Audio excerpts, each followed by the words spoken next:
Стрит-фотография – это не просто фото здания на улице или фото человека. Эта фотография должна что-то рассказывать. В ней должна быть какая-то своеобразная духовность.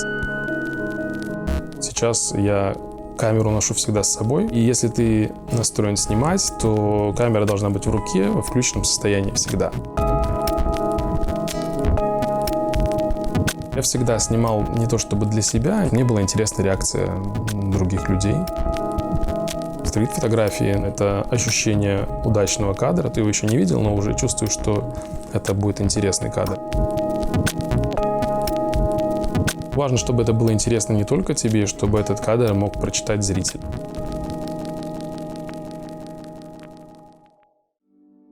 Меня заинтересовали цифровые технологии. Я тогда работал в IT-компании, можно сказать, аниматором, рисовал ролики, научные ролики. И был близок к всяким компьютерным технологиям, мне было интересно это. Плюс я интересовался фотографией в детстве. Мне подарили даже фотоаппарат Смена 8М, который я сломал до того, как пленку туда зарядил. Но тут появилась цифровая техника. Это был брелок, цифровой брелок, по-моему, 0,3 мегапикселя он был или 1 мегапиксель, я не помню. Ну, что-то очень мало. Стоил он $50. Мне дед тогда подарил деньги на день рождения, по-моему. Я купил за эти деньги эту камеру. Она, конечно, ни о чем. Сейчас современные телефоны снимают гораздо круче. Но поэкспериментировать удалось. Я сразу попытался улучшить качество, цеплял какие-то линзы поверх этой миниатюрной камеры. Ну и все, что у меня получалось более-менее, это было макро. Тоже было очень интересно снимать предметы в увеличенном виде. Монеты разные, цветы какие-то, плюс капли воды очень интересно получались. Это дало толчок. Моим знакомым нравилось, семье нравилось. Я решил продолжать. Скопил денег на более продвинутую камеру. Тогда это был Canon A70 вроде бы назывался. Получалось интересно, потому что замороженные капли воды смотрелись очень красиво. На короткой выдержке. Вспышка в камере, импульс был короткий. Матрица маленькая, и получалось, что капли застывали, то есть не размазаны были, ничего. Я пробовал менять разный фон, подсветку. Дома на кухне открывал кран поначалу в мойке это все снимал, да. Ставил фон какой-нибудь или на вспышку клеил цветную изоленту, пленку какую-то. Позже я сделал себе капельницу, бутылку пластиковую разрезал, в нее проволоку вставлял, капельницу делал, туда капало, я снимал. Он периодически увлекался какой-то такой инженерной фотографией. Я даже не знаю, как это назвать правильно, потому что у него были маленькие фотоаппаратики, он собирал, конструировал что-то такое. У него даже был такой, я помню, фотоаппарат маленький, похожий на шоколадку с объективом. И он просто нанизывал какие-то старые объективы на этот фотоаппарат и фотографировал. У него первая была микросъемка, он фотографировал воду. И, в принципе, с этого у него начиналось. И дальше развивалось. В 2005 году Аркадий Берилко организовал фотоарт-студию. И там появился Ваня, и Ваня появился со своими замечательными капельками. Но я был просто в шоке, да, потому что я, смотря на фотографии, не понимаешь, что ты видишь, да, это были какие-то фантастические миры, наверное, да, с своими формами, и в каждой фотографии было просто потрясающее изящество, да, изящество линий, цвета, форм, компоновки, композиции кадра, они были шикарные просто. И когда я узнал еще, чем Ваня это все делает, да, то есть оказалось, что это объективы, старые линзы, скрученные изолентой, да, и я не мог понять, как это делается технически, но каким образом Ваня, скручивая все эти линзочки своим скотчем, да, мог предугадать результат и получал его. И тогда фотографии его звенели, потому что это было действительно необычное зрелище. Я всегда снимал не то чтобы для себя, не в стол, не ради собственного удовольствия получения результата и показать. То есть мне была интересна реакция других людей. Я смотрел фотографии других авторов, не только макро. Я смотрел, допустим, и видел какие-то черно-белые снимки тех же стрит-фотографов известных. И не мог понять, что в них видят люди, почему они в этом черно-белом месиве что-то там замечают, чем они привлекательны, эти фотографии. Мне стало интересно. Я решил для себя изучить этот вопрос, чтобы понимать самому, что такого в этом можно увидеть. Мне посоветовали литературу такую, «Фотография как». Александр Лапин книгу написал. Я начал читать эту книгу, она сложно читается, я несколько раз читал, чтобы переварить все, что там подается. Это своеобразная азбука для фотографа, не только для фотографа. То есть ты учишься читать изображения фотографий. Можно частями эту книгу изучать, и там огромное количество информации. Ты учишься читать не только фотографии, но и другое искусство. В том числе картины те же самые. Мне стало интересно ходить в музеи. Я начал снимать репортаж в Минской области. Меня пригласили работать фотокорреспондентом в журнале «Соль земли», который не состоялся. Но я поездил где-то месяца 3 по полям, по деревням, по колхозам. Я свой результат сопоставлял с фотографиями мэтров и пытался там вырасти в этом. Собственно, в репортаж я потом еще вернулся. Это был интернет-портал GoalsBy. Спортивные события снимал: футбол, хоккей, теннис там, и так далее. Никакие там равы, крутые снимки никому не нужны. Нужно быстро, качественный результат. И порой нужно наступать на собственные амбиции там, и давать то, что требует редактор. То есть ему нужен гол, а красиво размазанные болельщики там или еще что-нибудь ему не нужны, да. Я бы назвал это грубый репортаж, но грубо не с точки зрения, что это какая-то чернуха, да? А это грубо с точки зрения того, что просто Ваня показывает, Иван, да, вот, просто какой-то момент, констатацию факта. Есть репортажные фотографы, а есть стрит-фотографы. Вот репортажный фотограф, он идет и на какое-то конкретное событие, и там о нем рассказывает. Там, не знаю, кого-то убили, либо там какой-нибудь митинг, концерт, что-то такое, что-то вот происходит, там, не знаю, фейерверк какой-нибудь, что-нибудь, о чем нам нужно рассказать. А стрит-фотография – это когда ничего не происходит, но человек из этого делает удивительный мир, удивительный кадр, удивительный момент, удивительное мгновение. Стрит-фотографии, во-первых, для меня главное – это ощущение удачного кадра. То есть, если ты снял, и ты уже чувствуешь, ты его еще не видел, но уже чувствуешь, что это будет интересный кадр. Это ощущение возникает в момент, когда ты нажимаешь на кнопку, у тебя что-то там щелкает внутри, и ты говоришь, вот сейчас нужно это снять. Вот он, этот сюжет, то есть делаешь несколько кадров и понимаешь, как-то внутри что-то говоришь, что это вот будет интересно. Важно, чтобы это было интересно не только тебе, чтобы этот кадр мог прочитать зритель. Не каждый зритель прочитает, как говорится, чтобы это было написано языком, который возможно прочитать. То есть, чтобы это не было только внутреннее. То есть, я это увидел, это вот я художник, мне это нравится, я тут вижу это. Не нужно это рассказывать. Это должен увидеть зритель. Он должен увидеть что-то свое, возможно. Возможно, не то, что ты, но что-то увидеть должен, прочитать. Сейчас я камеру ношу всегда с собой. Это всегда я носил ее с собой. И если ты настроен снимать, то камера должна быть в руке, во включенном состоянии всегда.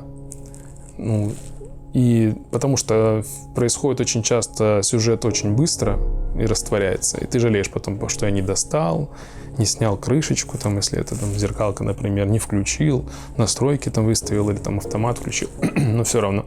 Камера должна быть в руке, приблизительно ты должен знать, какие настройки должны быть сейчас на этот цвет. То есть, если ты идешь снимать, то ты должен быть готов ко всем этим условиям. Хотя я сейчас больше снимаю на телефон, это потому что это гораздо удобнее. Но камера у меня всегда с собой, да. Это не зеркалка, это мыльница, хорошая мыльница. Считался благородным жанром заниматься стрит-фотографией, потому что стрит-фотография – это всегда любовь, а не деньги. Ну, то есть эта фотография занимается только из-за, ну, условно, по призванию. Во-первых, очень важно уметь подходить близко, это значит смелость. Далеко не все фотографы могут себе такое позволить, и у Вани это прекрасно получается, на мой взгляд. Второе, надо прекрасно видеть свет, композицию, надо чувствовать город, надо постоянно брать с собой камеру, надо много снимать, надо быть в тонусе, ну, то есть и иметь, назовем так в кавычках, взгляд фотографа, взгляд охотника, в том плане, что это всегда такой поиск, и можно там неделю ходить и ничего не словить, а потом повезет и сильно радоваться.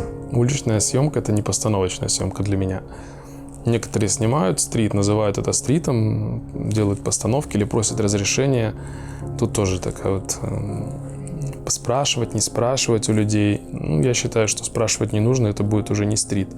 Это будет, ну, постановочный портрет, я не знаю, жанр какой-то постановочный. И человек уже по-другому смотрит, сюжет не будет. Ты пропустишь что-то. Ну, скажет он потом, не надо меня снимать, удали. Ну, удалю. Ничего страшного. Чтобы не было конфликтов. Чем интересно снимать улицу? Тем, что ты не знаешь, что ты будешь снимать, какой сюжет. Они сами к тебе просятся, сами. То есть, если смотреть внимательно, когда ты бежишь с работы на работу, в магазин и так далее, ты не обращаешь в основном внимания на такие вот вещи. Ну, редко там что-то такое вот вычурное. Там человек стоит на голове там, или несет огромное там, окно, в котором там зеленое стекло, ты на это внимание обратишь. А если это как что-то помельче, то пробежишь мимо. А если ты идешь снимать, то вот целенаправленно можешь там остановиться, посмотреть, поискать что-то более внимательно, обратить внимание на что-то там. Ищешь кадр, но целый день можно проходить и ничего на самом деле не найти интересного для себя. Ну или там критично сильно относиться и ничего не найти. Ну или снять за 10 минут то, что ты снимал там за несколько месяцев. То есть, ну, разные сюжеты, они могут один за одним попадаться какие-то. Ваня, мне кажется, обладает абсолютно удивительным персональным взглядом на реальность. Он, мне кажется, владеет умением видеть абсурд в этой повседневности, он умеет это оформить в композицию и сделать фотографию так, что зритель потом смотрит на нее и говорит: боже, как у тебя это получилось, неужели такое существует? Ну и что удивительно, делает он это в Минске, что в принципе, ну я считаю, высочайший уровень.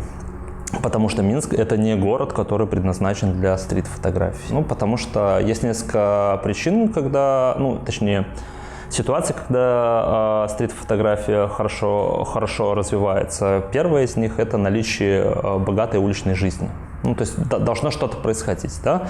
А второе – это, ну, определенная архитектурная конструкция города, когда очень много контрастных цветовых пятен, то есть это тоже такое подспорье для работы стрит-фотографа. В Минске нет ни того и ни другого, то есть он очень сложный в этом плане, то есть здесь очень часто серое небо, следовательно, равномерный свет, то есть скучно, то есть если надо концентрироваться не на контрастах, а на сюжетах, а сюжетов нету, потому что нет уличной жизни, и поэтому создавать здесь стрит-фотографию, ну, это сродни героизму, да? Там классика стрит-фотографии – это Нью-Йорк. Ну, у меня есть любимые места, ну, довольно там, они становятся замыленными, как бы уж туда не очень хочется возвращаться, потому что когда на твоих кадрах одно и то же, там, примерно обстановка, то уже немножко надоедает. Вообще у меня есть места, в которые хочется возвращаться, есть места, в которые не хочется возвращаться там, по своим причинам каким-то, но постоянно замечаешь для себя какие-то новые локации, и понимаешь, что сюда нужно будет прийти там, в разное время там, года, в разное время суток. Тут есть новенькое место, в котором я еще не снимал стрит, но мне нравится, допустим, фон, Могилевская 5, возле метро Институт культуры. Там есть вентиляция за зданием, огромные трубы, как у парохода такие. Ну, не совсем как у парохода, но вентиляция очень интересной формы. Я в Минске такое еще не видел. Интересно было бы там что-нибудь, какой-то сюжет поймать. Но это нужно стоять. Раньше я занимался тем, что стоял, ждал. Там мог 2-3 часа простоять, чтобы снять идеальный там кадр. Но вижу фон, там какой-то, например, что-нибудь еще там на втором плане. Хочется, чтобы на переднем плане там лошадь проскакала. Она может проскакать, да, но нужно ждать. Ну или я уже там часто рассказываю, спрашивали, как вот там, что должно совпасть. Ну, вот идешь ты там, допустим, плакат, на плакате нарисован там бабушка в шляпе. Ну, самое элементарное, должна пройти бабушка в шляпе. Ты можешь остановиться и ждать бабушку в шляпе там 3 часа. А можешь идти и думать, да не пройдет здесь никогда бабушка в шляпе. И вот не достанешь фотоаппарат, допустим, он тебя спрятан. А она проходит сразу, мгновенно. То есть часто такое бывает, что ты думаешь, это невозможно, это возможно, и оно произойдет. А еще круче будет, если там 3 бабушки в шляпе пройдет сразу. Ну, то есть и такое бывает в стрите, да. И снимать нужно всегда, потому что ты чувствуешь, надо снять. Потом уже, когда ты будешь перебирать кадры, ты можешь увидеть еще более глубокое что-то там на заднем плане. Или какой-то жест рукой, что может стать изюминкой кадра. Стрит-фотография – это занятие одиночек. То есть, если ты идешь заниматься стрит-фотографией с кем-то, соответственно, ты либо общаешься, либо снимаешь. Вот. Поэтому, понятное дело, я не присутствовал при 3-часовом ожидании. Но для стрит-фотографии это нормальная практика. То есть, ради кадра, ради композиции, а часто это сложная рамка кадра, и тебе надо, чтобы появился оживляющий элемент, который закроет твою композицию, то есть иногда это надо 3 часа подождать, да. Но это, опять же, параллель там с охоткой или рыбалкой здесь уместно будет провести. Поэтому я думаю, что отдаю должное терпению. 3 часа ждать я так, например, не снимал. Мне не хватало никогда терпения. Ой, это стена, это спокойствие абсолютное, которое безэмоциональное внешне, когда, честно говоря, это такой тихий океан, который вроде и тихий, но на самом деле у него есть там внутренние страсти, которые видны по глазам.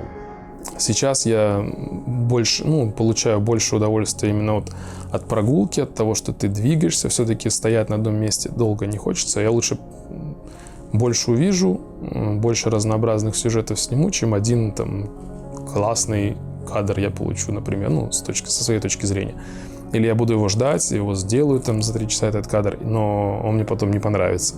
Мне нравятся подземные переходы, метро, железная дорога, но не вокзалы. Вокзалы мне не нравятся из-за обилия личностей таких, не очень маргинальных личностей, так скажем. А я не люблю скопление людей, когда я без камеры. Хотя я говорил, что я всегда с камерой, но есть моменты, когда я, например, иду по собственным каким-то делам, мне нужно, например, в магазин, а в магазине праздничный или предпраздничный день, куча людей. Это ты не настроен снимать, тебе нужно там быстро закупиться и убежать. И большое количество людей меня раздражает, не очень приятно. А когда ты снимаешь, наоборот, я иду в те места, где людей много, где большой поток людей. В таком месте гораздо больше вероятность снять интересный кадр. Там сюжеты меняются мгновенно. Такие места я посещаю периодически для съемки конкретно. Вот, допустим, переходы возле ЦУМа. Там народ бежит в магазин, с магазина вокзал. Возле вокзала где-нибудь места, час пик. В час пик места на Немиге, например. Там, очень много разных вариантов, где можно мгновенно наснимать кучу сюжетов, потом что-то выбрать.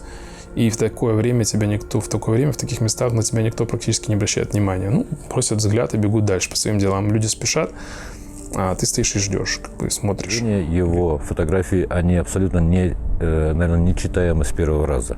Или наоборот, у них может быть масса интерпретаций каких-то, да? И каждый человек найдет там что-то свое или ответит на вопрос, глядя на эту фотографию, совершенно по-другому.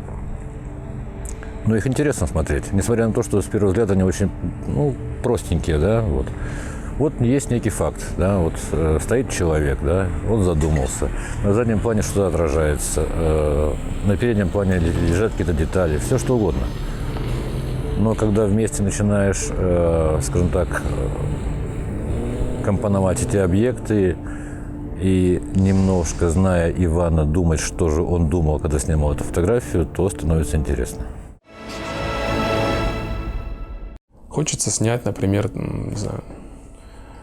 объекты, которым не имеют доступ другие люди, например. Если ты снимешь с какого-то ракурса, с которого не многие снимали, возможно, получится более интересный кадр, необычный. Например, с крыши здания, на которое нету доступа практически ни у кого. Или объект, который уже уходит в историю, который разрушается, например, стадион «Динамо», который разваливали старый. Зайти внутрь, сделать снимок нельзя было, потому что там забор, сторож. Но если подойти, я подошел, спросил, мне разрешили, я зашел, пофотографировал. То есть не лез никуда сам на рожон там. Просто, это, кстати, это очень часто открывает двери, которые закрыты, общение просто. Ну, скажут, нету, ну, тогда уже можно попробовать залезть, если очень хочется. А если подойти и поговорить, наоборот, то человека, возможно... Ну, то есть, если поговорить с человеком и сказать, что... Дать понять, что у него власть есть какая-то, у нас очень любят синдром вахтера, у многих есть. И он для того, чтобы показать, какой он крутой, он тебя и поведет, и расскажет, и откроет, а у меня тут еще вот это есть, и там... А я еще могу тебе показать вот тут, заходи только там тихо. Но причем стрит-фотография может быть и без людей абсолютно. Это может быть фотография, в которой сочетаются какие-то формы, линии, ритм, тени, что-то такое. Это тоже будет стрит.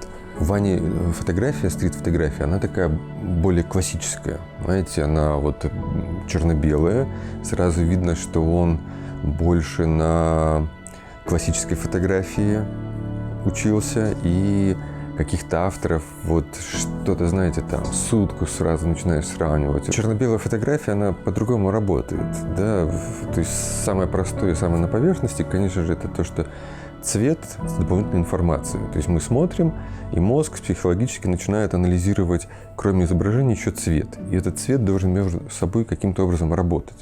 То есть если человек снимает стрит-фотографию в цвете, то он изначально подразумевает, что эти будут пятна каким-то образом работать.